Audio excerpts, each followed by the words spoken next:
ನಮ್ಮ ಆಲದ ಮರದಂತೆ ಬೆಳೆಸಿರ್ತಕ್ಕಂಥ ಜನತಾ ದಳ ಆಲದ ಮರದಂತೆ ಬೆಳೆಸಿ ಆ ಆಲದ ಮರದಡಿಯಲ್ಲಿ ನಮಗೆ ನೆರಳು ಕೊಟ್ಟಿರ್ತಕ್ಕಂಥ ಪೂಜನೀಯ ಎಚ್ ಡಿ ದೇವೇಗೌಡ ಅಪ್ಪಾಜಿಯವರಿಗೆ ಪಾದಕ್ಕೆ ನಮಸ್ಕರಿಸುತ್ತಾ, ನಮ್ಮ ಮಾಜಿ ಮುಖ್ಯಮಂತ್ರಿಗಳು ಹಾಗೆ ಕೇಂದ್ರ ಸಚಿವರಾದಂತಹ ಕುಮಾರಣ್ಣವರ ಪಾದಕ್ಕೆ ನಮಸ್ಕರಿಸುತ್ತಾ, ಯುವ ರಾಜ್ಯ ಘಟಕದ ಅಧ್ಯಕ್ಷರಾದಂತಹ ನಿತಿನ್ ಕುಮಾರಸ್ವಾಮಿ ಅವರು ನಮಸ್ಕರಿಸುತ್ತಾ, ಮತ್ತೆ ವೇದಿಕೆ ಮೇಲೆ ನೆರವೇರಿಸಿದಂಥ ನನ್ನ ಎಲ್ಲ ಹಿರಿಯರು ನಮಸ್ಕರಿಸುತ್ತಾ, ಮತ್ತೆ ವೇದಿಕೆ ಮುಂಭಾಗದಲ್ಲಿರ್ತಕ್ಕಂಥ ನನ್ನ ಕೆಜಿಎಫ್ ವಿಧಾನಸಭಾ ಕ್ಷೇತ್ರದ ಮತಬಾಂಧವರಿಗೆ ಎಲ್ಲರಿಗೂ ನಮಸ್ಕರಿಸುತ್ತಾ, ಕಾರ್ಯಕ್ರಮಕ್ಕೆ ತಾವೆಲ್ಲರೂ ಇಷ್ಟೊಂದು ಬಂದು ನಮ್ಮ ಜೊತೆ ಹೆಜ್ಜೆ ಹಾಕಿ 25 ವರ್ಷಗಳ ಸಂಭ್ರಮದಲ್ಲಿ ತೊಡಗಿಸಿಕೊಂಡು ಇಲ್ಲಿ ಬಂದು ನೆರವೇರಿಸಿದಂಥ ನಿಮಗೂ ಕೂಡ ನಮಸ್ಕರಿಸುತ್ತಾ, ಈ ದಿನ ಪ್ರಮುಖವಾಗಿ ನಮ್ಮ JDS ಪಕ್ಷ 25 ವರ್ಷಗಳ ಪೂರ್ಣಗೊಂಡು ರಜತ ಮಹೋತ್ಸವವನ್ನು ಸಂಭ್ರಮಾಚರಣೆ ದಿನ. ಈ ಸಂಭ್ರಮಾಚರಣೆಯಲ್ಲಿ ಮತ್ತೊಮ್ಮೆ ಪಾಲ್ಗೊಂಡ ನಿಮಗೆಲ್ಲ ಮತ್ತೊಮ್ಮೆ ಧನ್ಯವಾದಗಳನ್ನು ತಿಳಿಸುತ್ತೇನೆ. ಹಾಗೆ ನಮ್ಮ KGF ಕ್ಷೇತ್ರದಲ್ಲಿ ಬಹಳಷ್ಟು ಅಭಿವೃದ್ಧಿಗಳಾಗಬೇಕು. ನಾವು ನಮ್ಮ ಜನತಾದಳ ಪಕ್ಷ ಸುಮಾರು ಸೋಲುಗಳು ಕಂಡಿದ್ದೇವೆ, ಗೆಲುವುಗಳನ್ನು ಕಂಡಿದ್ದೇವೆ, ಎಂದೂ ಮುಗಿಲಿಲ್ಲ, ಮೆರೆಯಲಿಲ್ಲ. ಸಮಸದಿಂದ ಪಕ್ಷ ಕಟ್ಕೊಂಡು ಹೋಗ್ತಾ ಇದ್ವಿ. ಇವತ್ತು ಕೋಟ್ಯಾಂತರ ಅಭಿಮಾನಿಗಳನ್ನು, ಕಾರ್ಯಕರ್ತರನ್ನು ಹೊಂದಿರತಕ್ಕಂಥ ಪ್ರಾದೇಶಿಕ ಪಕ್ಷ ಅಂತಂದ್ರೆ ನಮ್ಮ ಜನತಾದಳದ ಪಕ್ಷ. ನಿಮ್ಮ ಸಹಕಾರಗಳು ಎಲ್ಲ ಇಲ್ಲೇ ಇದ್ದು ನಾನು ಕೂಡ ಇಲ್ಲಿ ಮುಂದೆ ನಿಮ್ಮ ಜೊತೆಗಿಟ್ಕೊಂಡು ನಿಮ್ಮ ಮನೆ ಮಗನ ಥರ ಕೆಲಸ ಮಾಡಿಕೊಂಡು ಪಕ್ಷ ಕಟ್ಟ ಕೆಲಸ ಮಾಡ್ಕೊಂಡು ಹೋಗ್ತಾ ಇದ್ದೀನಿ. ನಿಮ್ಮ ಕಷ್ಟ ಸುಖಗಳಲ್ಲಿ ಸ್ಪಂದಿಸುತ್ತಾ, ನಿಮ್ಮ ಎಲ್ಲ ಕಷ್ಟಗಳಿಗೂ ಸುಖಗಳಲ್ಲಿ ಭಾಗಿಯಾಗುತ್ತಾ, ನಿಮ್ಮ ಜೊತೆಲೇ ಇರ್ತೀನಂತ ನಿಮ್ಗೆ ಹೇಳಿ ಮತ್ತೊಮ್ಮೆ ಧನ್ಯವಾದಗಳನ್ನು ಹೇಳಿ ನಮಗೆ ಎರಡು ಮಾತಾಡಲಿಕ್ಕೆ ಅವಕಾಶ ಕೊಟ್ಟಿರ್ತಕ್ಕಂಥ ನಿಮ್ಗೆಲ್ಲರಿಗೂ ಹೊಂದಿಸುತ್ತಾ, ಜೈ JDS, ಜೈ ಕರ್ನಾಟಕ, ಜೈ ಹಿಂದ್. ಕೋರ್ ಕಮಿಟಿ ಅಧ್ಯಕ್ಷರಾದ ನಂತರ ನಮ್ಮ ಪಕ್ಷದ ಒಂದು ನಿರ್ಣಯ ಆಗಿತ್ತು. ಪಕ್ಷದಲ್ಲಿ ಕರ್ನಾಟಕದ 224 ಕ್ಷೇತ್ರಗಳಲ್ಲಿ ಕೂಡ ರಜತ ಮಹೋತ್ಸವ ಕಾರ್ಯಕ್ರಮ ಆಗಬೇಕು ಅಂತ ಹೇಳಿ, ಅದೇ ರೀತಿ ಕೋರ್ ಕಮಿಟಿ ಅಧ್ಯಕ್ಷರಾದ ನಂತರ ನಾನು ಮೊದಲಿಗೆ ನನ್ನ ಕ್ಷೇತ್ರದಲ್ಲಿ ಚಿಂತಾಮಣಿ ವಿಧಾನಸಭಾ ಕ್ಷೇತ್ರದಲ್ಲಿ ಕಾರ್ಯಕ್ರಮವನ್ನು ಸುಮಾರು 3-4 ಸಾವಿರ ಜನ ನಾವು ಸೇರಿ ಅಲ್ಲಿ 5-6 ಕಿಲೋಮೀಟರ್ ಪಾದಯಾತ್ರೆಯನ್ನು ಮಾಡಿ ಕಡೆ ಒಂದು ಸಮಾವೇಶವನ್ನು ಮಾಡಿದ್ವಿ. ಅದೇ ರೀತಿ ಎಲ್ಲ ಕಡೆ ಕೂಡ ಆಗಬೇಕು ಅನ್ನುವಂಥದ್ದನ್ನ ಹೇಳಿದ್ವಿ. ಮೊನ್ನೆ ಯಲಹಂಕ ವಿಧಾನಸಭಾ ಕ್ಷೇತ್ರದಲ್ಲಿ ಸುಮಾರು 5-6 ಸಾವಿರ ಜನ ಅಲ್ಲಿ ಸೇರಿ ಕೂಡ ಅಲ್ಲಿ ಕಾರ್ಯಕ್ರಮ ಬಹಳ ಯಶಸ್ಸಾಗಿ ನಡೆಯಿತು. ಹಾಗೆಯೇ ಇವತ್ತು ಇಲ್ಲಿ ನಡೀತಾ ಇದೆ. ಎಲ್ಲ ಕಡೆ ಕೂಡ ಈ ಅಧಿವೇಶನ ಮುಗಿಗೆ ಆನಂತರ ಎಲ್ಲರಿಗೂ ನಿನ್ನೆ ನಮ್ಮ ಶಾಸಕರಿಗೆ, ಮಾಜಿ ಶಾಸಕರಿಗೆ ಮತ್ತು ಎಲ್ಲ ಡೆಪ್ಯೂಟೆಡ್ ಕ್ಯಾಂಡಿಡೇಟ್ಗಳಿಗೆ ಪತ್ರವನ್ನು ಬರೆದಿದ್ದೇವೆ. ಜನವರಿ 15ನೇ ತಾರೀಕು ಒಳಗಡೆ ಎಲ್ಲ ವಿಧಾನಸಭಾ ಕ್ಷೇತ್ರಗಳಲ್ಲಿ ರಜತ ಮಹೋತ್ಸವ ಕಾರ್ಯಕ್ರಮವನ್ನು ಮಾಡಬೇಕು ಅಂತ ಹೇಳಿ, ಹಾಗಾಗಿ ಇವತ್ತು KGF ವಿಧಾನಸಭಾ ಕ್ಷೇತ್ರದಲ್ಲಿ ಇಲ್ಲಿ ಕೂಡ ಮಾಡ್ತಾ ಇದ್ದಾರೆ. ಹಾಗೆ ಇಲ್ಲಿ ನನ್ನ ಗಮನಕ್ಕೆ ಬಂದಿದೆ, ಇನ್ನು ಮೂಲ ನಮ್ಮ ಕಾರ್ಯಕರ್ತರು ಮುಂದಿನ ದಿನಗಳಲ್ಲಿ ಎಲ್ಲರನ್ನ ವಿಶ್ವಾಸ ತಗೊಂಡು ಅದನ್ನ ಈಗ ನಮಗೆ 25 ವರ್ಷಗಳು ಪೂರೈಸಿರ್ತಕ್ಕಂಥದ್ದು.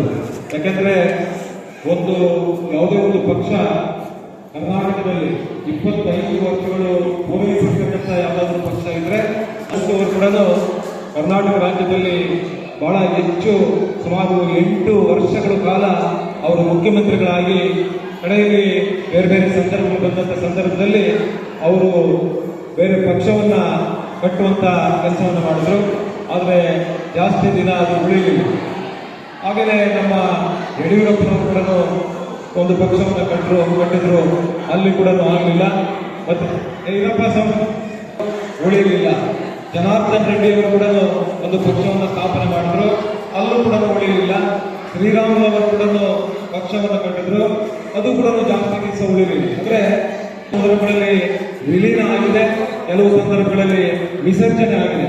ಬಹುಶಃ ಇವತ್ತು ಕರ್ನಾಟಕ ರಾಜ್ಯದಲ್ಲಿ ಇವತ್ತು ಎಲ್ಲ ವರ್ಗಗಳ ಒಂದು ಆ ಸಮ್ಮುಖದಲ್ಲಿ ಅವರ ಆಶೀರ್ವಾದದಿಂದ ಇವತ್ತು 25 ವರ್ಷಗಳು ಕರ್ನಾಟಕ ರಾಜ್ಯದಲ್ಲಿ ಪೂರೈಸಿದೆ ಅಂತ ಹೇಳಿದ್ರೆ ಬಹುಶಃ ಇವಾಗ ವಿಶೇಷವಾಗಿ ಅಭಿನಂದನೆಗಳನ್ನು ಸಲ್ಲಿಸ್ತೇನೆ. ಒಂದು ಪಕ್ಷ 25 ವರ್ಷ ಪೂರೈಸುವಂಥದ್ದು ಅಷ್ಟು ಸುಲಭದ ಮಾತಲ್ಲ. ಆದರೆ ದೇವೇಗೌಡರು ಪಟ್ಟಿರ್ತಕ್ಕಂಥ ಕಷ್ಟ, ಈ ಒಂದು ಪಕ್ಷವನ್ನ ಕಟ್ಟಲಿಕ್ಕೆ, ಈ ಪಕ್ಷವನ್ನ ಬೆಳೆಸಲಿಕ್ಕೆ ಅವರು ಎಷ್ಟು ಶ್ರಮವನ್ನು ಪಟ್ಟಿದ್ದಾರೆ ಅಂತ ಹೇಳಿದ್ರೆ, ಸಾಮಾನ್ಯ ನಮ್ಮ ನೆಚ್ಚಿನ ನಾಯಕರಾದಂಥ ದೇವೇಗೌಡರು ಕೇವಲ 29 ವರ್ಷಕ್ಕೆ ಅವರು ಮೊದಲನೇ ಬಾರಿಗೆ ಶಾಸಕರಾದರು. 29 ವರ್ಷದ ವಯಸ್ಸಿಗೆ ಮೊದಲನೇ ಬಾರಿಗೆ ಶಾಸಕರಾದರು. ಶಾಸಕರಾಗಿ ಅವರು ಅನೇಕ ಕಾರ್ಯಕ್ರಮಗಳನ್ನು ಕೊಟ್ಟರು ಕೂಡ ಅವರಿಗೆ ಅರಿವಾಗಿತ್ತು, ಬರೀ ಶಾಸಕರಾದ್ರೆ ಏನು ಪ್ರಯೋಜನ ಇಲ್ಲ. ಆದ್ರೆ ಈ ದೇಶದಲ್ಲಿ, ಈ ರಾಜ್ಯದಲ್ಲಿ ಸ್ವತಂತ್ರ ಬಂದಾಗಲಿಂದ ಕಾಂಗ್ರೆಸ್ಸೇತರ ಸರ್ಕಾರ ಬರಬೇಕು ಅಂತ ಹೇಳಿ 83ರಲ್ಲಿ ರಾಮಕೃಷ್ಣ ಹೆಗಡೆಯವರ ಒಂದು ಮುಖ್ಯಮಂತ್ರಿಗಳ ಸಮ್ಮುಖದಲ್ಲಿ ಒಂದು ಕಾಂಗ್ರೆಸ್ಸೇತರ ಸರ್ಕಾರ ಬಂತು. ಅವತ್ತಿನ ಸಂದರ್ಭದಲ್ಲಿ ಅವರು ಮಂತ್ರಿಗಳಾಗಿ, ದೇವೇಗೌಡರು ಮಂತ್ರಿಗಳಾಗಿ, ಪಿಡಬ್ಲ್ಯೂಡಿ ಮಂತ್ರಿಗಳಾಗಿದ್ರು, ನೀರಾವರಿ ಮಂತ್ರಿಗಳಾಗಿದ್ರು. ಆದರೂ ಕೂಡ ನಮ್ಮ ಕರ್ನಾಟಕ ರಾಜ್ಯದ ಜನರಿಗೆ ಸಾಮಾಜಿಕ ನ್ಯಾಯವನ್ನು ಒದಗಿಸಲಿಕ್ಕೆ ಸಾಧ್ಯ ಇಲ್ಲ ಅಂತ ಹೇಳಿ ಅನಂತರ ಅವರು ಒಂದು ತೀರ್ಮಾನ ತಂದರು. ಕರ್ನಾಟಕ ರಾಜ್ಯದಲ್ಲಿ ನಾವು ಮುಖ್ಯಮಂತ್ರಿಗಳಾದ ಮಾತ್ರ ಏನಾದರೂ ಕರ್ನಾಟಕ ರಾಜ್ಯದ ರೈತರಿಗೆ, ಕರ್ನಾಟಕ ರಾಜ್ಯದ ಕಾರ್ಮಿಕರಿಗೆ, ಕರ್ನಾಟಕ ರಾಜ್ಯದ ದಲಿತರಿಗೆ, ಕರ್ನಾಟಕ ರಾಜ್ಯದ ಹಿಂದುಳಿದ ವರ್ಗಗಳಿಗೆ, ಕರ್ನಾಟಕ ರಾಜ್ಯದಲ್ಲಿರ್ತಕ್ಕಂಥ ಮಹಿಳೆಯರಿಗೆ, ಮಕ್ಕಳಿಗೆ ಏನಾದರೂ ಕಾರ್ಯಕ್ರಮಗಳನ್ನು ಕೊಡಲಿಕ್ಕೆ ಸಾಧ್ಯ ಆಗುತ್ತೆ, ಮುಖ್ಯಮಂತ್ರಿಗಳಾಗಬೇಕು ಅಂತ ಹೇಳಿ 1989ರಲ್ಲಿ ಅವರು ದೇವೇಗೌಡರು ಒಂದು ನಿರ್ಧಾರಕ್ಕೆ ಬಂದರು. ಕರ್ನಾಟಕ ರಾಜ್ಯದಲ್ಲಿ ಮುಖ್ಯಮಂತ್ರಿ ಆದರೆ ಮಾತ್ರ ನಾವು ಜನರಿಗೆ ಏನಾದರೂ ಸಹಾಯ ಮಾಡಲಿಕ್ಕೆ ಸಾಧ್ಯ ಆಗುತ್ತೆ ಅನ್ನುವಂತಹ ಒಂದು ನಿರ್ಧಾರಕ್ಕೆ ಬಂದು ಅವರು ಕರ್ನಾಟಕ ರಾಜ್ಯದ 200 ಕ್ಯಾಂಡಿಡೇಟ್ಗಳನ್ನು ಹಾಕಿದ್ರು. 200 ಅಂತ ನೋಡಿ, ಯಾರಾದರೂ ಬೇರೆಯವರಾಗಿದ್ರೆ ನಿಜವಾಗ್ಲೂ ಕೂಡ ಹೋಗಿ ಮನೆ ಸೇರ್ಕೊಂಡ್ಬಿಡ್ತಾ ಇದ್ರು. ಗಡುಸುತನ ಇರ್ತಕ್ಕಂಥವ್ರು ದೇವೇಗೌಡರು ಅಂತ ಹೇಳಿದ್ರೆ 200 ಕ್ಯಾಂಡಿಡೇಟ್ಗಳನ್ನು ಹಾಕಿ ಕೇವಲ 2 ಮಾತ್ರ ಗೆದ್ದಿದ್ದು. ಅವತ್ತಿನ ಸಂದರ್ಭದಲ್ಲಿ ಹಣಕಾಸಿನ ಪರಿಸ್ಥಿತಿ ಬಹಳ ಕೆಟ್ಟದಾಗಿತ್ತು. ಆವತ್ತು ಬೆಂಗಳೂರು ನಗರದಲ್ಲಿ ಯಾವ ಬಡ್ಡಿ ಚೆನ್ನಪ್ಪ ಅನ್ನೋರ ಹತ್ರ ಬಡ್ಡಿ ತಂದು 200 ಕ್ಯಾಂಡಿಡೇಟ್ಗಳಿಗೂ ಕೂಡ ಆರ್ಥಿಕವಾಗಿ ಸಹಾಯ ಮಾಡಿ ಕೇವಲ 2 ಅಭ್ಯರ್ಥಿಗಳು ಯಾರು ಅಂತ ಹೇಳಿದ್ರೆ, ಇವತ್ತು ನಮ್ಮ ಕಂದಾಯ ಸಚಿವರಾದಂತಹ ಅವರ ತಂದೆ ವೆಂಕಟೇಶ್ವರ ಬೈರೇಗೌಡರು, ಮೈಸೂರು ಕಡೆ MP ವೆಂಕಟೇಶ್ ಅಂತ ಹೇಳಿ 2 ಮಾತ್ರ ಗೆದ್ದಿದ್ರು. ಆದ್ರೆ ದೇವೇಗೌಡರು ಎದೆ ಮುಟ್ಟಲಿಲ್ಲ. 2 ಕಡೆ ನಾಮಿನೇಷನ್ ಹಾಕಿದ್ರು. ಒಂದು ಒಳ್ಳೆಯ ನರಸೀಪುರದಲ್ಲಿ ನಾಮಿನೇಷನ್ ಹಾಕಿದ್ರು, ಇನ್ನೊಂದು ಕನಕಪುರದಲ್ಲಿ ನಾಮಿನೇಷನ್ ಹಾಕಿದ್ರು. ದೇವೇಗೌಡರ ದುರಂತ 2 ಕಡೆಗಳನ್ನು ಸೋತ್ಬಿಟ್ರು. 2 ಕಡೆಗಳನ್ನು ಸೋತ್ಬಿಟ್ರು. ಆದ್ರೆ ನಾವು ಬಂದಿರ್ತಕ್ಕಂಥದ್ದು 2 ಸೀಟು. ಆದ್ರೆ ದೇವೇಗೌಡರು ದಿಟ್ಟವಾದಂತಹ ನಿರ್ಧಾರವನ್ನು ತಗೊಂಡು ಅವರಿಗೆ ಎದೆ ಮುಟ್ಟಿಲ್ಲ. ಅವರು ಪಕ್ಷವನ್ನ ಕಟ್ಟಬೇಕು, ಪಕ್ಷವನ್ನ ಬೆಳೆಸಬೇಕು ಅಂತ ಹೇಳಿ ಇನ್ನೂ ಮುಂದುವರೆದು 91ರಲ್ಲಿ ಲೋಕಸಭಾ ಚುನಾವಣೆ ಬಂತು. ಲೋಕಸಭಾ ಚುನಾವಣೆಯಲ್ಲಿ ಯಾಕಂದ್ರೆ 200 ಕಡೆ ಕ್ಯಾಂಡಿಡೇಟ್ ಆಗಿ ಸೋತು, ಆದ್ರೆ ದೇವೇಗೌಡರು 91ರಲ್ಲಿ ಲೋಕಸಭೆ ಚುನಾವಣೆ ನಡೆಯಿತು. ಆ ಚುನಾವಣೆಯಲ್ಲಿ ಅವರು ನಿಜವಾಗ್ಲೂ ಕೂಡ ಮತ್ತೆ ಲೋಕಸಭಾ ಚುನಾವಣೆಗೆ ಸ್ಪರ್ಧೆ ಮಾಡಿದ್ರು. ಮತ್ತೆ ಲೋಕಸಭಾ ಚುನಾವಣೆಗೆ ಸ್ಪರ್ಧೆ ಮಾಡಿದ್ರೆ ಆವತ್ತು ಒಳ್ಳೆ ನರಸೀಪುರದಲ್ಲಿ, ಹಾಸನಲ್ಲಿ, ಕನಕಪುರದಲ್ಲಿ ನಿಂತು ಕೇವಲ 3191 ಓಟಲ್ಲಿ ಅವರು ಗೆದ್ರು. ಆ ಗೆದ್ದಂತ ಸಂದರ್ಭದಲ್ಲಿ ಕುಮಾರಸ್ವಾಮಿ ಅವರು ಮತ್ತೆ ರೀಕೌಂಟಿಂಗ್ ಮಾಡಬೇಕು ಅಂದ್ರು. ಆ ರಾತ್ರಿಯೆಲ್ಲ ಬ್ಯಾಲೆಟ್ ಪೇಪರ್ ರಾತ್ರಿಯೆಲ್ಲ ಕೌಂಟ್ ಮಾಡಿ ಅವತ್ತಿನ ಸಂದರ್ಭದಲ್ಲಿ ದೇಶದ ಚುನಾವಣಾ ಆಯುಕ್ತರು TN ಶೇಷನ್ ಅವರಿದ್ರು. ಶೇಷನ್ ಅವರು ಇದು ಬೆಳಗ್ಗೆವರೆಗೂ ಪೆಂಡಿಂಗ್ ಇಡಿ ಅಂತ ಹೇಳಿ ಬೆಳಗ್ಗೆ ಪೆಂಡಿಂಗ್ ಇಟ್ಟು ಮತ್ತೆ ಬೆಳಗ್ಗೆ ಇಲ್ಲ 3191ರಲ್ಲಿ ಇದನ್ನ ರೀಕೌಂಟ್ ಮಾಡ್ಲಿಕ್ಕೆ ಬರೋದಿಲ್ಲ, ಇದನ್ನು ಡಿಕ್ಲೇರ್ ಮಾಡಬೇಕು ಅಂತ ಹೇಳಿ ಡಿಕ್ಲೇರ್ ಮಾಡಿದ್ರು. ಆವತ್ತು ಲೋಕಸಭೆ ಹೋದ್ರು. ಲೋಕಸಭೆಯಲ್ಲಿ ಅವರು ಕೆಲಸ ಮಾಡ್ತಾ ಮತ್ತೆ 94ರಲ್ಲಿ ಕರ್ನಾಟಕ ವಿಧಾನಸಭಾ ಚುನಾವಣೆ ಬಂತು. ಅವತ್ತು ರಾಮಕೃಷ್ಣ ಹೆಗಡೆ ಅವರು, JH ಪಟೇಲ್ ಅವರು, ಸಿದ್ದರಾಮಯ್ಯ ಅವರು, CPR ಸಿದ್ದಿ ಅವರು, ಬೈರೇಗೌಡರು, ನಾಗೇಗೌಡರು, ಅನೇಕ ಅವರ ಸಮಕಾಲೀನ ಎಲ್ಲರೂ ಕಂಡುಕೊಂಡರು. ಕರ್ನಾಟಕದಲ್ಲಿ ಏನಾದರೂ ಒಂದು ಪಕ್ಷವನ್ನು ಕಟ್ಟಬೇಕಾದ್ರೆ ದೇವೇಗೌಡರು ಇಲ್ಲ ಅಂದ್ರೆ ಪಕ್ಷ ಕಟ್ಟಕ್ಕಾಗೋದಿಲ್ಲ, ದೇವೇಗೌಡರು ಕರೆಸಬೇಕು ಅಂತ ಹೇಳಿ ಅವರು ಪಾರ್ಲಿಮೆಂಟ್ ಸದಸ್ಯರಾಗಿದ್ರು. ಆದರೂ ದೇವೇಗೌಡರನ್ನ ಕರೆಸಿ ಆನಂತರ ಎಲ್ಲರೂ ಒಟ್ಟಾಗಿ ಕಾಂಗ್ರೆಸ್ ಸರ್ಕಾರ ಬರಬೇಕು ಕರ್ನಾಟಕದಲ್ಲಿ ಅಂತ ಹೇಳಿ ಅವರು ಚುನಾವಣೆಗೆ ಬಂದರು. ಅವತ್ತು ಸುದೈವ ಅವತ್ತು ಕೂಡ 113 ಬಂದಿಲ್ಲ. ಅವತ್ತು ಕೂಡ ನಮಗೆ ಬಂದಿರತಕ್ಕಂಥದ್ದು 96 ಸ್ಥಾನ. ಅವತ್ತು JH ಪಟೇಲ್ರು ಕ್ರಾಂತಿರಂಗ ಅಂತ ಒಂದು ಪಕ್ಷವನ್ನು ಕಟ್ಟಿಕೊಂಡಿದ್ರು. ಅವರ ಸುಮಾರು 16 ಸ್ಥಾನಗಳು ಅವೆಲ್ಲ ಒಂದುಗೂಡಿಸಿ ಆವತ್ತಿನ ಸಂದರ್ಭದಲ್ಲಿ ದೇವೇಗೌಡರು ಮುಖ್ಯಮಂತ್ರಿಗಳಾಗಿ ಕರ್ನಾಟಕ ರಾಜ್ಯದ ನೀರಾವರಿ ಯೋಜನೆಗೆ ಹೆಚ್ಚು ಒತ್ತು ಕೊಡುವಂತ ಕೆಲಸವನ್ನು ಮಾಡಿದ್ರು. ಬಹುಶಃ ಇದು ನಾನು ಹೇಳ್ತಾ ಇಲ್ಲ, ಅಸೆಂಬ್ಲಿಯಲ್ಲಿ ನಾನು ಕೂಡ 10 ವರ್ಷ ಕೆಲಸ ಮಾಡಿದ್ದೇನೆ. ವಿರೋಧ ಪಕ್ಷದಲ್ಲಿರ್ತಕ್ಕಂಥ ಬಿಜೆಪಿ ಅವರು ಹೇಳಿರೋದು ಕರ್ನಾಟಕ ರಾಜ್ಯಕ್ಕೆ ಇವತ್ತು ನೀರಾವರಿ ಯೋಜನೆಗಳಲ್ಲಿ ಹೆಚ್ಚು ಹಣವನ್ನು ಕೊಟ್ಟಿರ್ತಕ್ಕಂಥವ್ರು ಯಾರಾದರೂ ಇದ್ರೆ ಅದು ದೇವೇಗೌಡರು ಅನ್ನುವಂಥದ್ದನ್ನ ಕಾಂಗ್ರೆಸ್ ನಾಯಕರು ಮತ್ತು ಭಾರತೀಯ ಜನತಾ ಪಕ್ಷದ ನಾಯಕರುಗಳು ಹೇಳುವಂಥದ್ದನ್ನ ನಾನು ಹಾಗಾಗಿ ದೇವೇಗೌಡರು ಇವತ್ತು ನೀವು ಮೊನ್ನೆ ನಾವು ಸಿಂಧನೂರು ಹೋಗಿದ್ವಿ. ರಾಯಚೂರು ಜಿಲ್ಲೆಯಲ್ಲಿ ಸುಮಾರು ಆ ಭಾಗದಲ್ಲಿ ಕೃಷ್ಣಾ ನದಿ ಜಲಪಾತಗಳನ್ನ ಬಿಡುಗಡೆ ಮಾಡಿ ಆ ಕೃಷ್ಣಾ ನದಿ ಪಾತ್ರದಲ್ಲಿರ್ತಕ್ಕಂಥ ಸಾವಿರಾರು ರೈತರಿಗೆ ಇವತ್ತು ನೀರಾವರಿ ಯೋಜನೆಗಳನ್ನ ಕಲಿಸಿಕೊಟ್ಟಿರ್ತಕ್ಕಂಥವ್ರು ಯಾರಾದರೂ ಇದ್ರೆ ಅದು ಸನ್ಮಾನ್ಯ ಎಚ್ ಡಿ ದೇವೇಗೌಡರು ಅನ್ನುವಂಥದ್ದನ್ನ ನಾವು ಇವತ್ತು ಸ್ಮರಿಸಬೇಕಾಗ್ತದೆ. ಅದೇ ರೀತಿ ಈ ನಾರಾಯಣಪುರ ಬಲದಂಡೆ ಯೋಜನೆ ನಾಲೆಯನ್ನ ಇವತ್ತು 6 ಲಕ್ಷ ಎಕರೆಗೆ ಇವತ್ತು ನೀರಾವರಿ ಯೋಜನೆಯನ್ನ ಕೊಟ್ಟಿರ್ತಕ್ಕಂಥ ಕೀರ್ತಿ ಇವತ್ತು ಕರ್ನಾಟಕ ರಾಜ್ಯದಲ್ಲಿ ಯಾರಾದರೂ ಇದ್ರೆ ಅದು ಸನ್ಮಾನ್ಯ ಎಚ್ ಡಿ ದೇವೇಗೌಡರಿಗೆ ಅನ್ನುವಂಥ ಮಾತನ್ನು ಈ ಸಂದರ್ಭದಲ್ಲಿ ಹೇಳಲಿಕ್ಕೆ ನಾನು ಬಯಸ್ತೇನೆ. ಹಾಗೆಯೇ ಅವರು 25 ವರ್ಷಗಳು ಕರ್ನಾಟಕ ರಾಜ್ಯವನ್ನ ಈ ಪಕ್ಷವನ್ನ ಬೀಳುವುದು ಎಷ್ಟು ದುಷ್ಪರಿಣಾಮಗಳು ಎಷ್ಟು ಕುತಂತ್ರಗಳು ಇವರೆಲ್ಲ ಎದುರಿಸಿಕೊಂಡು 2 ರಾಷ್ಟ್ರೀಯ ಪಕ್ಷಗಳ ಮಧ್ಯೆ ಈ ಪಕ್ಷವನ್ನ 25 ವರ್ಷಗಳ ಕಾಲ ಇದು ಪೂರೈಸಿದೆ ಅಂತ ಹೇಳಿದ್ರೆ ಅಷ್ಟು ಸುಲಭದ ಮಾತಲ್ಲ. ಅನಂತರ ಅವರಿಗೆ ಸದೈವ ಒಳ್ಳೆ ಟೈಮ್ ಬಂತು. ಅವತ್ತಿನ 96ರಲ್ಲಿ ಈ ದೇಶದಲ್ಲಿ ಪ್ರಧಾನಮಂತ್ರಿಗಳಿಂದ ಆಗುವಂತ ಯೋಗ ಬಂತು. ಅವತ್ತು ಒರಿಸ್ಸಾದ ಜ್ಯೋತಿ ಬಸವರನ್ನ ಕೇಳಿದ್ರು, ನೀವು ಪ್ರಧಾನಮಂತ್ರಿಗಳಾಗಿ ಸ್ವೀಕರಿಸಿ ಅಂತ. ಅವ್ರು ನನಗೆ ಬೇಡ ಅಂದ್ರು. ದೇವೇಗೌಡರನ್ನ ಕರೆದು ಮಾತನಾಡಿ ಅವರು ಪ್ರಧಾನಮಂತ್ರಿಗಳಾದರು. ಪ್ರಧಾನಮಂತ್ರಿಗಳಾಗಿರ್ತಕ್ಕಂಥ ಸಂದರ್ಭದಲ್ಲಿ ಇನ್ನೂ ಹೆಚ್ಚು ಹಣವನ್ನು ಕರ್ನಾಟಕ ರಾಜ್ಯಕ್ಕೆ ಕೊಡಬೇಕು. ಯಾವ ರೀತಿ ಕೊಡಬೇಕು ಅಂದಾಗ ಒಂದು ಗಾಡ್ಗೀಳ್ ವರದಿ ಇತ್ತು. ಗಾಡ್ಗೀಳ್ ವರದಿಯಲ್ಲಿ ಮಾರ್ಪಾಡುಗಳನ್ನು ಮಾಡಿ ಕರ್ನಾಟಕ ರಾಜ್ಯಕ್ಕೆ ಹೆಚ್ಚು ನೀರಾವರಿ ಯೋಜನೆಗಳಿಗೆ ಹೆಚ್ಚು ಹಣವನ್ನ ತರಬೇಕು ಅನ್ನುವಂಥ ಪ್ರಯತ್ನ ಮಾಡಿ ಅದರಲ್ಲಿ ಕೂಡ ಯಶಸ್ಸಾದರು.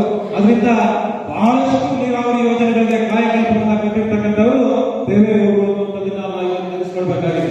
ಇವತ್ತು ನಾನು ಇಷ್ಟೇ ಹೇಳಿಲ್ಲ, ನಿಮಗೆ ಬಿಜೆಪಿಯವರು ಕಾಂಗ್ರೆಸ್ ನಾಯಕರು ಸದನದಲ್ಲಿ ಹೇಳಿದ್ದಾರೆ, ದೇವೇಗೌಡರು ಇವತ್ತು ಕರ್ನಾಟಕ ರಾಜ್ಯದ ನೀರಾವರಿ ಯೋಜನೆಗಳಿಗೆ ಹೆಚ್ಚು ಹಣ ಸಿಕ್ಕಿದ್ರೆ ಅದು ದೇವೇಗೌಡರಿಂದ ಅನ್ನುವಂಥ ಮಾತನ್ನ ಇವತ್ತು ವಿರೋಧ ಪಕ್ಷದಲ್ಲಿರ್ತಕ್ಕಂಥ ಅವತ್ತಿನ ಸಂದರ್ಭದಲ್ಲಿ ಕಾಂಗ್ರೆಸ್ ನಾಯಕರು ಭಾರತೀಯ ಜನತಾ ಪಕ್ಷದ ನಾಯಕರು ಇಬ್ಬರು ಕೂಡ ಒಪ್ಪಿಕೊಂಡಿರ್ತಕ್ಕಂಥದ್ದು. ಇವರು ಅಷ್ಟು ಕೆಲಸಗಳನ್ನ ಮಾಡಿದ್ದಾರೆ. ಹಾಗಾಗಿ ಅದೇ ಹಾದಿಯಲ್ಲಿ ಕುಮಾರಸ್ವಾಮಿ ಅವರು ಬಂದರು. 2006ರಲ್ಲಿ ಮುಖ್ಯಮಂತ್ರಿಗಳಾಗಿ ಅವತ್ತಿನ ಗ್ರಾಮ ವಾಸ್ತವ್ಯವನ್ನ ಮಾಡಿದ್ರು. ಹಳ್ಳಿಗಳಲ್ಲಿ ಎಲ್ಲಿ ಕಡೆ ಹಳ್ಳಿ ಇರ್ತದೆ ಅಂತ ಗ್ರಾಮಗಳನ್ನ ಗುರುತಿಸಿಕೊಂಡು, ಯಾಕೆಂದ್ರೆ ಒಬ್ಬ ಮುಖ್ಯಮಂತ್ರಿ ಗ್ರಾಮ ವಾಸ್ತವ್ಯವನ್ನ ಮಾಡ್ತಕ್ಕಂಥದ್ದು ಕರ್ನಾಟಕದ ಇತಿಹಾಸದಲ್ಲಿ ಮೊದಲನೇ ಬಾರಿಗೆ ಆ ಥರ ಮಾಡಿರ್ತಕ್ಕಂಥವ್ರು ಕುಮಾರಸ್ವಾಮಿ ಅವರು. ಆ ಕುಮಾರಸ್ವಾಮಿ ಅವರು ಯಾಕೆ ಇಂಥ ಆಲೋಚನೆ ಮಾಡಿದ್ರು, ಯಾಕೆ ಇಂಥ ಚಿಂತನೆಯನ್ನು ಮಾಡಿದ್ರು ಅಂತ ಹೇಳಿದ್ರೆ, ಒಬ್ಬ ಕರ್ನಾಟಕದ ಮುಖ್ಯಮಂತ್ರಿ ಗಡಿಭಾಗದಲ್ಲಿರ್ತಕ್ಕಂಥ ಹಳ್ಳಿಗಳಿಗೆ ಬಂದಾಗ ಆಡಳಿತ ಎಚ್ಚೆತ್ತುಕೊಳ್ಳುತ್ತೆ.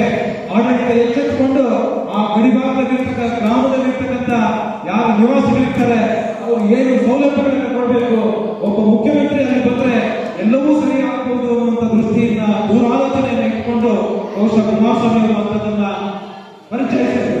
ಬಹುಶಃ ಇವತ್ತು ಯಾರು ಗ್ರಾಮ ವಾಸ್ತವ್ಯ ಮಾಡಲಿಲ್ಲ.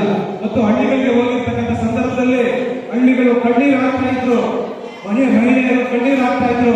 ಸ್ವಾಮಿ, ನಮ್ಮ ಮನೆಗಳಲ್ಲಿ ಗಂಡಸರು ಕುಡಿತವೆ, ಹಾಳಾಗ್ತಾ ಇದ್ದೇವೆ, ನಮ್ಮ ಕುಟುಂಬ ತಕ್ಷಣ ಸಾರಾಯಿ ನಿಷೇಧ ಮಾಡಿದ್ರು, ಲಾಟರಿ ನಿಷೇಧ ಮಾಡಿದ್ರು. ಆದ್ರೆ ಮಹಿಳೆಯ ಪರವಾಗಿ ಬಹಳಷ್ಟು ಕಾರ್ಯಕ್ರಮಗಳನ್ನ ಕೊಟ್ಟಿರ್ತಕ್ಕಂಥವ್ರು ಕುಮಾರಸ್ವಾಮಿ ಅವರು. ಮತ್ತೆ ಆವತ್ತಿನ ಸಂದರ್ಭದಲ್ಲಿ ಇವತ್ತು ನಾವು 73ರಿಂದ ಇಲ್ಲಿಯವರೆಗೂ ಕೂಡ ತಗೊಳ್ಳಿ, ನೀವು ಯಾರ್ಯಾರು ಮುಖ್ಯಮಂತ್ರಿಗಳು ಸಾಲ ಮಾಡಿದ್ದಾರೆ ಅಂತ. ಆದ್ರೆ ಎಲ್ಲಾ ಮುಖ್ಯಮಂತ್ರಿಗಳು ಕೂಡ 10,000 ಕೋಟಿ, 11,000 ಕೋಟಿ, 13,000 ಕೋಟಿ, 25,000 ಕೋಟಿ, 39,000 ಕೋಟಿ, 50,000 ಕೋಟಿ, 80,000 ಕೋಟಿ, ಲಕ್ಷ ಕೋಟಿ ಈ ರೀತಿ ಸಾಲಗಳು ಮಾಡಿದ್ದಾರೆ. ಆದ್ರೆ ಕುಮಾರಸ್ವಾಮಿ ಅವರು 2006ರಲ್ಲಿ ಮುಖ್ಯಮಂತ್ರಿಗಳಿರ್ತಕ್ಕಂಥ ಸಂದರ್ಭದಲ್ಲಿ ಅವರು ಕೇವಲ 3,500 ಕೋಟಿ ಸಾಲ ಮಾಡಿದ್ದು. ಆದ್ರೆ 3,500 ಕೋಟಿಯಲ್ಲಿ ಆವತ್ತಿನ ಸಂದರ್ಭದಲ್ಲಿ 2,500 ಕೋಟಿ ರೈತರ ಸಾಲ ಮನ್ನಾ ಮಾಡಿರ್ತಕ್ಕಂಥ ಕೀರ್ತಿ ಈ ದೇಶದಲ್ಲಿ ಯಾರಾದ್ರೂ ಇದ್ರೆ ಅದು ಕುಮಾರಸ್ವಾಮಿ ಅವರಿಗೆ ಮಾತನ್ನ ಈ ಸಂದರ್ಭದಲ್ಲಿ ನಾವು ಹೇಳಲು ಬಯಸ್ತೇನೆ. ಹಾಗೆಯೇ 2018ರಲ್ಲಿ ಮತ್ತೊಮ್ಮೆ ಅವರು ಮುಖ್ಯಮಂತ್ರಿಗಳಾದರು. ಆದರೆ ಚುನಾವಣಾ ಪೂರ್ವದಲ್ಲಿ ಅವರು ಹೇಳಿದ್ರು, ಕರ್ನಾಟಕ ರಾಜ್ಯದಲ್ಲಿ ರೈತರ ಸಾಲ ಮನ್ನಾ ಮಾಡ್ತೀನಿ ಅಂತ ಹೇಳಿ. ಆದ್ರೆ ಪೂರ್ಣ ಬಹುಮತ ಬರಲಿಲ್ಲ ಕೂಡ 26,000 ಕೋಟಿ ರೈತರ ಸಾಲ ಮನ್ನಾ ಮಾಡಿದ್ರು. 26,000 ಕೋಟಿ ರೈತರ ಸಾಲ ಮನ್ನಾ ಮಾಡಿದ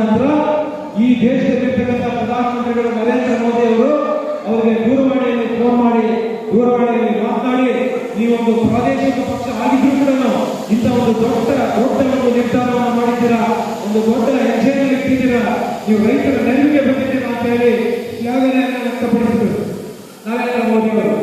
ಬಹುಶಃ ಅದಾದ ನಂತರ ನಿಮ್ಗೆಲ್ಲರಿಗೂ ಗೊತ್ತಿದೆ, ಕುಮಾರಸ್ವಾಮಿ ಅವರು ಒಳ್ಳೆ ಆಡಳಿತ ಕೊಡ್ತಾ ಇದ್ದಾರೆ, ಇವರನ್ನ ಕೆಳಗೆ ಇಳಿಸಬೇಕು ಅಂತ ಹೇಳಿ ಧರ್ಮಸ್ಥಳದಲ್ಲಿ ಚಿಕಿತ್ಸೆಯನ್ನು ಪಡೆಯಲಿಕ್ಕೆ ಹೋಗಿ ಇವತ್ತಿನ ಮುಖ್ಯಮಂತ್ರಿಗಳು ಅವತ್ತು ಸಮನ್ವಯ ಸಮಿತಿ ಅಧ್ಯಕ್ಷರಾಗಿದ್ದರು. ಆದರೆ ಜೈ ಹಿಂದ್, ಜೈ Karnataka.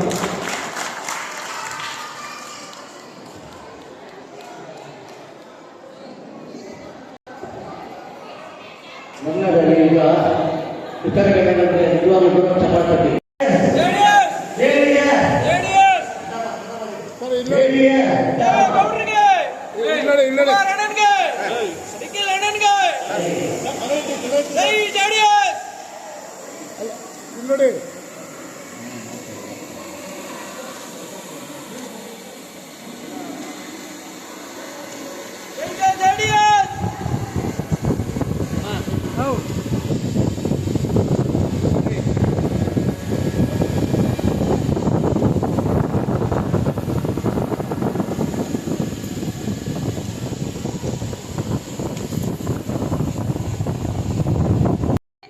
To reach a new height.